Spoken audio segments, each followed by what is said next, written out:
দর্শক, কপালে থাকলে নাকি এভাবেই আসে। এই জেলেদের জালে বিশাল সাইজের একটা মাছ ধরা পড়েছে। দেখুন তুলতে তাদের কতটা কষ্ট হচ্ছে। বেশ বড় সড়ো মাছ। কি মাছ একটু পরে সেটা বুঝতে পারবো, কারণ মাছটা তুললে এই যে দেখতে পাচ্ছেন অনেক বড় মাছ, কিন্তু এটা বোয়াল মাছ। দেখুন কি চমৎকার, খেতেও খুব স্বাদ লাগবে। এখন যেটা করছে ওরা, এই বোয়াল মাছটাকে ওজন করবে। কতটা ওজন হয় এখানে মিটার আছে, দেখা যাক, আমরাও দেখি কতটা বড়। আরো চমৎকার চমৎকার মাছ ধরার দৃশ্য আপনাদেরকে দেখাবো এই ভিডিওতে। দেখুন 23 কেজি আর 200 টাকা কেজি দরে এটার দাম পড়ে 4,750 ইউয়ান। আসলে এটা চায়নার একটা ভিডিও, যে কারণে আসলে ইউয়ানে হিসাব করতে হয়, টাকাতে না। তো যাই হোক, এখন দেখুন এই লোকটার মাছ ধরার যে টেকনিক বেশ চমৎকার। কিন্তু দেখুন বাইম মাছ ধরছে, ম্যাক্সিমাম মাছগুলো বাইম মাছ, আর বেশ দারুণ। এই যে এটা হচ্ছে রিঠা সম্ভবত মাছ, আবার অনেকে ট্যাংরা মাছ বলে, নদীর ট্যাংরা। দেখুন বাইম মাছ ম্যাক্সিমাম গুলো, বেশ দারুণ। এই যে এই মজার দৃশ্যগুলো দেখতে খুবই ভালো লাগে। দেখুন তুলতে আছে।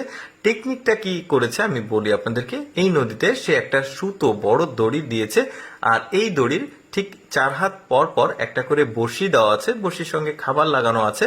এখন ওই খাবারটা খেতে এসে বা মাছগুলো বড়শিতে আটকে গেছে। কোনটার কত দাম হচ্ছে সব কিন্তু আবার মাছ তোলার সঙ্গে সঙ্গে স্ক্রিনে একটু লক্ষ্য করে দেখুন। 500 ইউয়ান, তারপরে আবার তুলবে, দেখুন আরেকটা, এই যে দেখুন আরেকটা, এই মাছের কত দাম, মানে দামগুলো এখানে উল্লেখ করে দিচ্ছে। বেশ দারুণ ব্যাপার, মানে বেশ দারুণ লাগে কিন্তু এই ধরনের মাছ ধরার দৃশ্য দেখতে। আমাদের দেশে যদিও এইরকম দৃশ্য খুবই কম দেখা যায়। এই যে এটার দাম আবার 660 ইউয়ান। আচ্ছা, এবার এই মাছ ধরার দৃশ্যটা দেখুন। কোনো একটা কারণবশত এই নদীর মাছগুলো একদম ধারে এসে উপরে উঠে গেছে। এগুলো হচ্ছে চিংড়ি মাছ, আর এই লোকটা এই সুযোগে এই মাছগুলো ধরে ধরে বস্তা লোড করছে। দেখুন কি চমৎকার দৃশ্য। এই ধরনের দৃশ্য সচরাচর কেউ হয়তোবা আগে কখনো চোখে দেখেনি, বাট এই ধরনের মজার মজার দৃশ্য দেখানোই আমার কাজ আপনাদেরকে আর কি।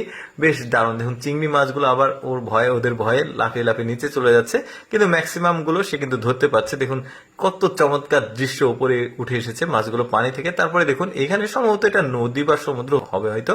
দেখুন মাছগুলো ধারে এসে আছে, একটা নেট দিয়ে জাস্ট মাছগুলো তুলে নিচ্ছে। বেশ দারুণ। তারপরে এই লোকটা দেখুন বন্যার পানিতে এসে জাল একটা খেপলা দিয়েছে। দেখুন এত পরিমাণ মাছ তার জালে আটকাবে। দেখুন বেশ চমৎকার কিন্তু দৃশ্যটা। সম্ভবত সিলভার কাপ মাছ, মিঠা পানির দেশীয় জাতীয় মাছ, মানে আমাদের দেশের না, এটা বাইরের দেশের, ওদের দেশের দেশীয় আর কি। তো বেশ চমৎকার, কিন্তু এই যে টেনে টুনে তুলতে হচ্ছে একসঙ্গে অনেকগুলো মাছ কিন্তু তার জালে ধরা পড়েছে, সিলভার কাপ জাতের মাছ। বেশ দারুণ দৃশ্য। এরপরে আরেকটা চমৎকার দৃশ্য দেখায়, চুপি চুপি যাচ্ছে। দেখুন ব্রিজের নিচে এত পরিমাণে মাছ জমা হয়েছিল, ওরাও কিন্তু বেশ অনেক মাছ পাবে। এই যে দেখুন জালটা তুলতে তাদের কিন্তু জাল লোড হয়ে যাবে মাছে, কারণ এখানে প্রচুর মাছ ছিল। যাই হোক দর্শক, কেমন লাগলো আজকের এই মাছ ধরার দৃশ্যগুলো কমেন্ট করে জানাবেন। এইরকম ইন্টারেস্টিং ভিডিও প্রতিদিন দেখতে